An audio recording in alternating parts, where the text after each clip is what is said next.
Indian polity की class में हमने पिछली वीडियो में पढ़ा था भारत के संवैधानिक इतिहास के बारे में। उसमें कुछ प्रश्न बाकी रह गए थे, उसको हम आज के इस क्लास में कवर कर लेंगे और अगला चैप्टर भी कुछ प्रश्न को हम डिस्कस कर लेंगे जिसका नाम है संविधान सभा। तो आप सभी लोग वीडियो को पूरा अंत तक जरूर देखिएगा। वीडियो पसंद आएगा तो एक लाइक जरूर कर दीजिएगा। देखिए, ये सारे प्रश्न हमने कल डिस्कस कर लिया था, तो आज हमें कुछ प्रश्न बाकी थे उसको डिस्कस करने हैं। तो चलिए आज की क्लास को स्टार्ट करते हैं। आज के क्लास में हमें क्वेश्चन नंबर 20 तक हमने पढ़ लिया था और आज हमें क्वेश्चन नंबर 21 से पढ़ना है। तो ठीक है, तो पहला प्रश्न आज की क्लास में है, निम्न में से किस अधिनियम ने केंद्र में द्वैध शासन प्रणाली को स्थापित किया था। यूपीपीसीएस 2014 में यह प्रश्न आया हुआ है। ऑप्शन नंबर ए कह रहा है भारत शासन अधिनियम 1935, भारत शासन अधिनियम 1919 और भारत शासन अधिनियम 1909। और डी कह रहा है भारत परिषद अधिनियम 1892। इसमें आपका करेक्ट आंसर कौन सा हो जाएगा? ऑप्शन नंबर ए करेक्ट हो जाएगा, भारत शासन अधिनियम 1935। इस अधिनियम ने केंद्र में द्वैध शासन प्रणाली को स्थापित किया था। इसको आप लोग ध्यान में रखिएगा। क्वेश्चन नंबर 22 देख लेते हैं। संघीय प्रणाली का पहला प्रयास भारत सरकार अधिनियम द्वारा किया गया था। किस अधिनियम द्वारा किया गया था? तो इसमें आपका करेक्ट आंसर हो जाएगा ऑप्शन नंबर सी, 1935 अधिनियम द्वारा और पहला प्रयास भारत सरकार ने किया था संघीय प्रणाली का। ठीक है, चलिए आगे बात करते हैं। क्वेश्चन नंबर 23 का, किस अधिनियम की प्रमुख विशेषता प्रांतीय स्वायत्तता थी? इसमें आपका correct answer option number A हो जाएगा, 1935। अगला प्रश्न कह रहा है भारत में सचिव का पद किसके द्वारा निर्मित किया गया था? ये कह रहा है, तो इसमें आपका करेक्ट आंसर हो जाएगा ऑप्शन नंबर बी, भारत शासन अधिनियम 1858 के द्वारा भारत में सचिव का पद निर्मित किया गया था। इसको आप लोग ध्यान रखिएगा। अगला प्रश्न देखते हैं। क्वेश्चन नंबर 25, किस भारतीय अधिनियम के तहत पहली बार विधायिका में कुछ निर्वाचित प्रतिनिधित्व की मंजूरी दी गई थी? एसएससी 2017 में यह क्वेश्चन आया हुआ है। भारत सरकार अधिनियम 1858, भारत सरकार अधिनियम 1909, भारत सरकार अधिनियम 1919 और भारत सरकार अधिनियम 1935। किस अधिनियम के तहत पहली बार विधायिका में कुछ निर्वाचित प्रतिनिधित्व की मंजूरी दी गई थी? इसमें आपका करेक्ट आंसर हो जाएगा ऑप्शन नंबर बी, भारत सरकार अधिनियम 1909 के द्वारा। अगला प्रश्न देख लेते हैं जो कि यूपीएससी 2018 में प्रश्न पूछा गया है।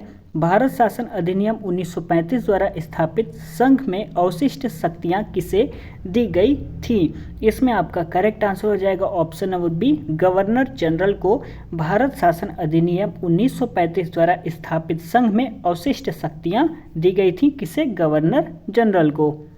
चलिए आगे बढ़ते हैं। क्वेश्चन नंबर 27, किस अधिनियम को मॉन्टेगू चेम्सफोर्ड सुधार के नाम से जाना जाता है? यह 2019 एसएससी में प्रश्न पूछा जा चुका है। किस अधिनियम को मॉन्टेगू चेम्सफोर्ड सुधार के नाम से जाना जाता है? तो ध्यान रखिएगा ऑप्शन नंबर बी, भारत शासन अधिनियम 1919 को मॉन्टेगू चेम्सफोर्ड सुधार के नाम से जाना जाता है। देखिए, जो भारत का संवैधानिक इतिहास था उसका मैंने कंप्लीट करा दिया है क्लास। यदि आपने पहला वीडियो नहीं देखा है तो प्लीज़ वो वीडियो आप लोग जाके देख सकते हैं। मैंने पॉलिटी का प्लेलिस्ट बना दिया है, या उसका मैं लिंक दे दूंगा वीडियो में, तो आप लोग देख लीजिएगा। ठीक है, पहले वीडियो में मैंने 20 क्वेश्चन कवर कराया था, इसमें कुछ बाकी रह गए थे प्रश्न, उसको आज मैंने कवर करा दिया है। तो चलिए आज हम दूसरा टॉपिक पढ़ लेते हैं जिसका नाम है संविधान सभा। ठीक है, आज कौन सा टॉपिक पढ़ने वाले हैं? संविधान सभा। चलिए, इसमें हमारा पहला प्रश्न हो जाएगा, 1922 ईस्वी में निम्नलिखित में से किसके द्वारा उद्गार व्यक्त किया गया था कि भारतीय संविधान भारतीयों की इच्छा अनुसार होगा? ठीक है, 1922 में किसके द्वारा यह कहा गया था कि जो भारतीयों का जो संविधान है वो भारतीयों की इच्छा अनुसार होगा? तो ध्यान रखिएगा, ये महात्मा गांधी जी के द्वारा कहा गया था सबसे पहले 1922 में। चलिए आगे बढ़ते हैं। क्वेश्चन नंबर दूसरा देख लेते हैं। 1924 ईस्वी में किसके द्वारा ब्रिटिश सरकार से यह मांग की गई कि भारतीय संविधान के निर्माण के लिए संविधान सभा का गठन किया जाए? इसमें आपका करेक्ट आंसर हो जाएगा option number C, Motilal Nehru. Question number तीसरा कह रहा है संविधान सभा के विचार का औपचारिक रूप से प्रतिपादन किसके द्वारा किया गया था। इसमें आपका करेक्ट आंसर हो जाएगा ऑप्शन नंबर सी, एम.एन. राय के द्वारा किया गया था। क्वेश्चन नंबर अगला कह रहा है संविधान सभा का किसने मूर्त रूप प्रदान किया हुआ है। महात्मा गांधी, मोतीलाल नेहरू, एम.एन. रॉय या जवाहरलाल नेहरू। किसने संविधान सभा को मूर्त रूप प्रदान किया है। करेक्ट आंसर हो जाएगा option number D, Jawaharlal Nehru.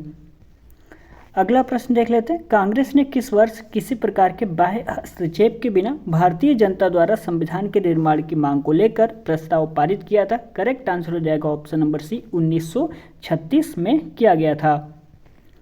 अगला प्रश्न है हमारा 1938 में किस व्यक्ति ने वयस्क मताधिकार के आधार पर संविधान सभा के गठन की मांग की थी। इसमें आपका करेक्ट आंसर हो जाएगा option number B, Jawaharlal Nehru ने 1938 में वयस्क मताधिकार के आधार पर संविधान सभा के गठन की मांग की थी। इंपॉर्टेंट क्वेश्चन है, आप सभी लोग ध्यान से जरूर याद रखिएगा।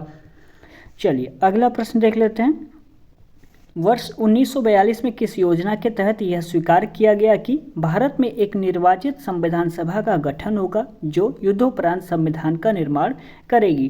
करेक्ट आंसर हो जाएगा ऑप्शन नंबर ए, क्रिप्स योजना। अगला प्रश्न है हमारा संविधान सभा के गठन की मांग सर्वप्रथम 1895 में किसके द्वारा की गई थी। तो ध्यान रखिएगा बाल गंगाधर तिलक के द्वारा संविधान सभा के गठन की मांग सर्वप्रथम 1895 में प्रस्तुत की गई थी। अगला प्रश्न है हमारा क्वेश्चन नंबर 9 जो कि एसएससी 2004 में प्रश्न आया हुआ है। हो सकता है इसके बाद में भी आया हो लेकिन मुझे नहीं पता। मुझे ये क्वेश्चन मिला तो मैंने ये यहाँ पे लिख दिया हुआ है, एसएससी 2004 में लिखा हुआ मिला था। क्वेश्चन नंबर 9 कह रहा है भारत की संविधान सभा गठित करने का आधार क्या था।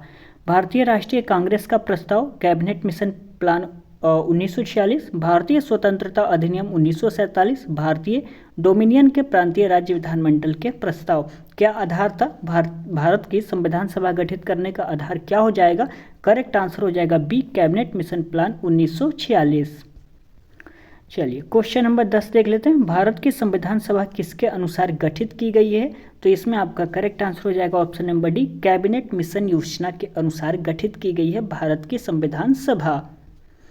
क्वेश्चन नंबर 11 देख लेते हैं सन 1936 में भारतीय राष्ट्रीय कांग्रेस द्वारा संविधान सभा के गठन की मांग कहां पर हुए अधिवेशन में रखी गई थी। कहां पर जो अधिवेशन कहां पर हुआ था जिसमें संविधान सभा के गठन की मांग की गई थी राष्ट्रीय कांग्रेस द्वारा, ये पूछा जा रहा है 1936 में। तो करेक्ट आंसर इसमें हो जाएगा ऑप्शन नंबर सी, फैजपुर में। क्वेश्चन नंबर 12 कह रहा है कैबिनेट मिशन योजना के अनुसार संविधान सभा में कुल कितने सदस्य होने थे। सभी को इसका आंसर पता होगा, कितना 389 यानी 389। चलिए आगे बढ़ते हैं क्वेश्चन नंबर 13 की तरफ। प्रस्तावित मूल संविधान में कुल सदस्यों का विभाजन किस प्रकार होना निश्चित हुआ था। ऑप्शन नंबर 1 कह रहा है ब्रिटिश प्रांतों के 292 प्रतिनिधि, देसी रियासतों के 93 प्रतिनिधि और मुख्य कमिश्नरी क्षेत्र के 4 प्रतिनिधि और उपयुक्त सभी। तो यहाँ पे ध्यान रखिएगा, यहाँ पे जो तीनों स्टेटमेंट हैं जो ऊपर के ए बी सी ये सभी सही रहेंगे, यानी ऑप्शन नंबर डी यहाँ पे आपका बिल्कुल करेक्ट हो जाएगा। चलिए आगे देखते हैं क्वेश्चन नंबर 14 देख लेते हैं संविधान सभा के विभिन्न प्रांतों के लिए 292 सदस्यों का निर्वाचन होना था। इनमें से कांग्रेस के कितने प्रतिनिधि निर्वाचित होकर आए थे, ये प्रश्न पूछा जा रहा है। तो इसमें आपका करेक्ट आंसर हो जाएगा 208। चलिए क्वेश्चन नंबर 15वां देख लेते हैं पुनर्गठन के फलस्वरूप वर्ष 1947 में संविधान सभा के सदस्यों की संख्या कितनी रह गई थी, ये पूछा जा रहा है। तो यहाँ पे बी हो जाएगा करेक्ट, 299। क्वेश्चन नंबर 16 देख लेते हैं संविधान सभा पुनर्गठित में देशी रियासतों के लिए कितने प्रतिनिधि थे। करेक्ट आंसर हो जाएगा ऑप्शन नंबर बी, 70।